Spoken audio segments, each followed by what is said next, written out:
उपस्थित सभी महानुभाव,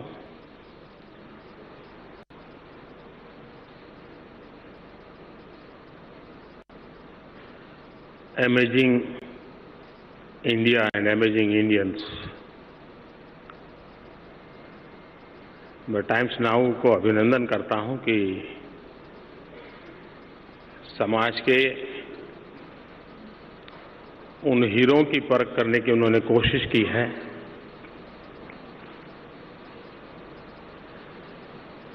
जो कभी खुद के लिए चमकते नहीं हैं।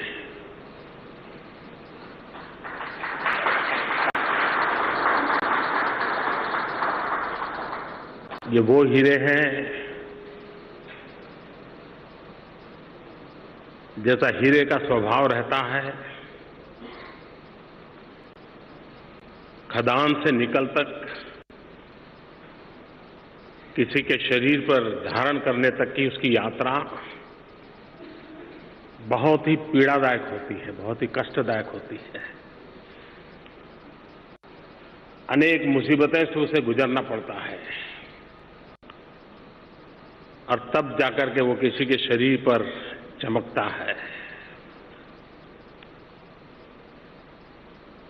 ये वो हीरे हैं जहां समाज, संसार चमक को प्राप्त करें, उसके लिए वे इन्हें झेलते जाते हैं, जूझते जाते हैं और कुछ कर गुजर करके संतोष पाते हैं। हमारे देश का एक दुर्भाग्य रहा है कि हमारे यहां जो कुछ भी लिखा जाता है, पिछले 200, 250, 300 साल में देखेंगे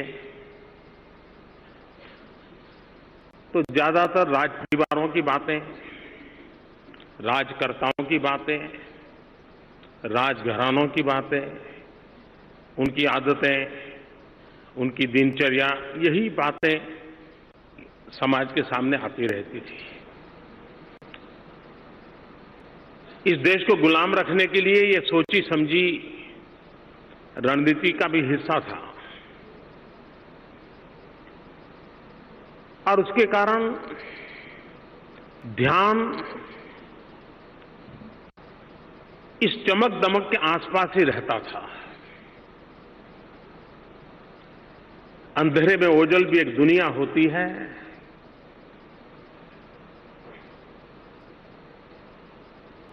मुसीबतों के बीच भी मूल्यों के लिए जूझते रहने वाले लोगों की एक परंपरा होती है और उस तरफ बहुत कम ध्यान जाता है। प्रेमचंद जैसे साहित्यकारों को पढ़ते हैं तो ध्यान में आता है कि किस किस प्रकार से लोग जीवन को संवारते थे। सिर्फ जीवन को जीते थे ऐसा नहीं, जीवन को संवारते थे। और इसलिए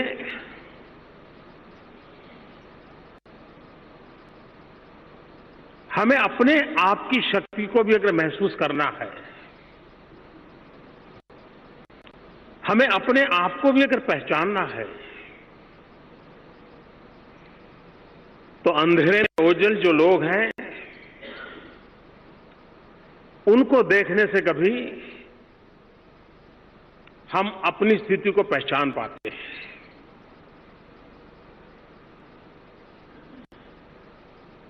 कुछ लोगों की सोच है कि अगर सुविधाएं हैं, व्यवस्थाएं हैं, सानुकूल माहौल है, तभी कुछ किया जा सकता है। ऐसी सोच वाला एक बहुत बड़ा वर्ग है और मैं उनको हमेशा कहता हूं कि अगर आपको नींद नहीं आती है, 5 स्टार होटल में बढ़िया से बढ़िया आपका लिए कमरा बुक कर दिया जाए, आप चाहें उतना टेम्परेचर हो, आप चाहे ऐसा गद्दा हो, आपको पसंद आए ऐसा म्यूजिक हो उसके बावजूद भी नींद की गारंटी नहीं है। अवसर, सुविधाएं, व्यवस्थाएं हमेशा समाधान देती, ऐसा नहीं है। अगर आपके भीतर कोई आग है, भीतर कोई स्पार्क है, तो वो परिस्थितियों को परास्त करने की ताकत रखता है।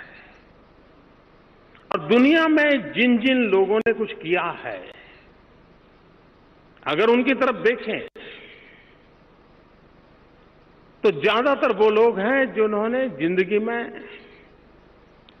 काफी शक्ति जीवन से जूझने के लिए खपाई है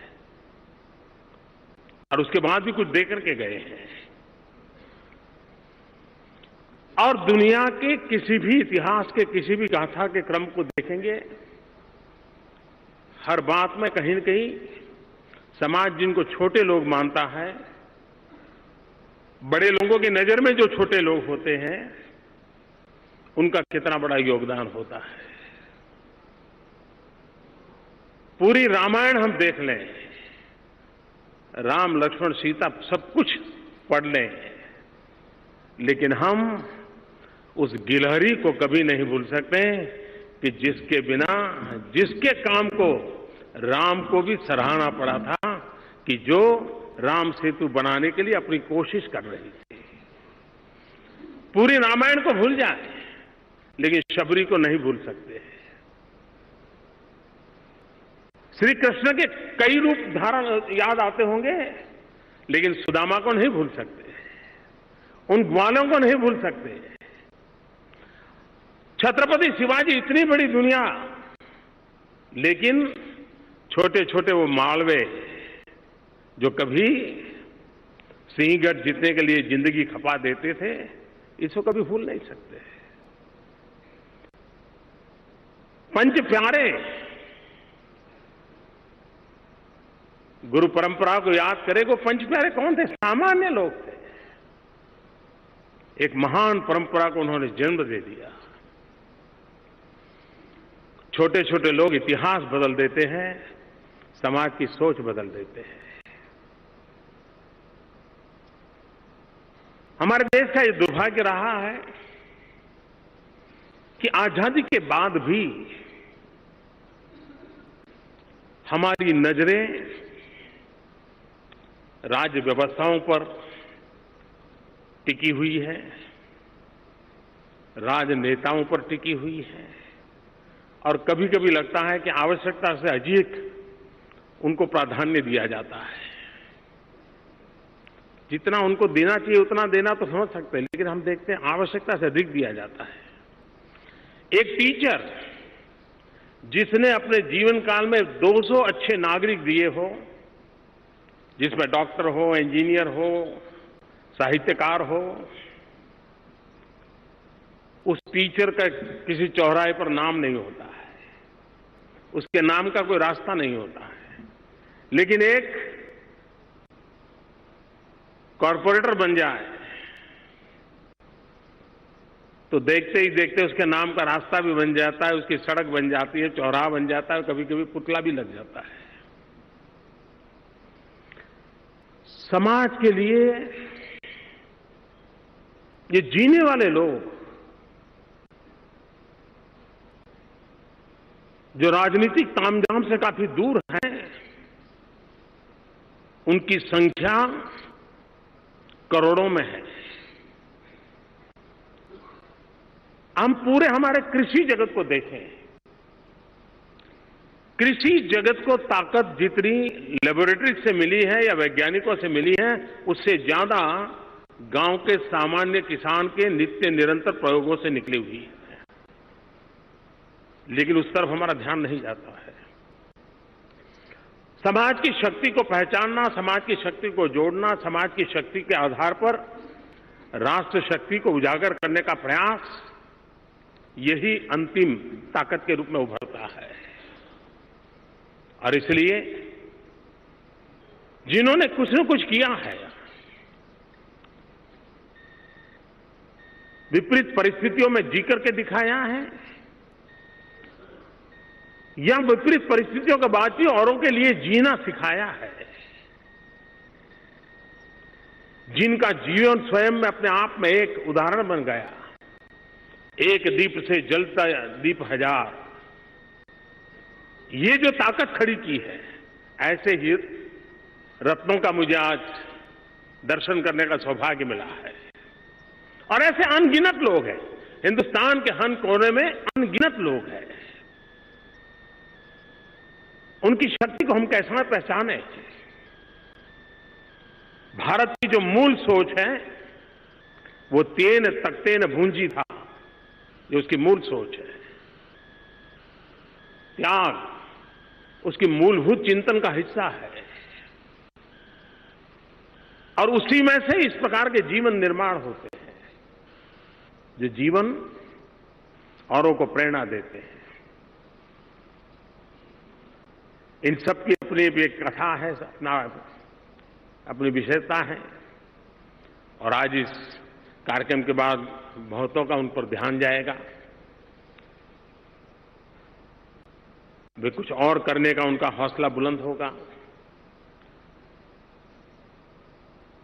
एक कमी हमेशा महसूस होती है कि इस प्रकार का जीवन जीने वाले लोग अपने जीवन में तो बड़े संतुष्ट होते हैं, क्योंकि वो स्वांतः सुखाय करते हैं। किसी ने तुलसीदास जी को पूछा था कि आप ये सब क्यों कर रहे हो?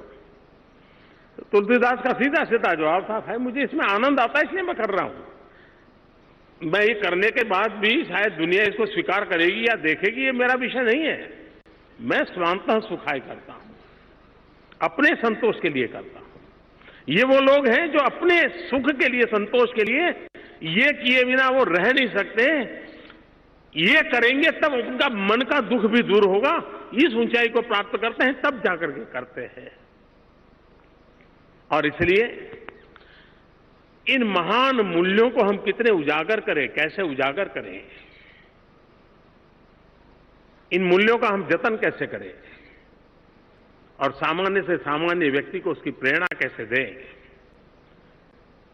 ऐसे अवसरों से वो एक ताकत उभर करके आती है।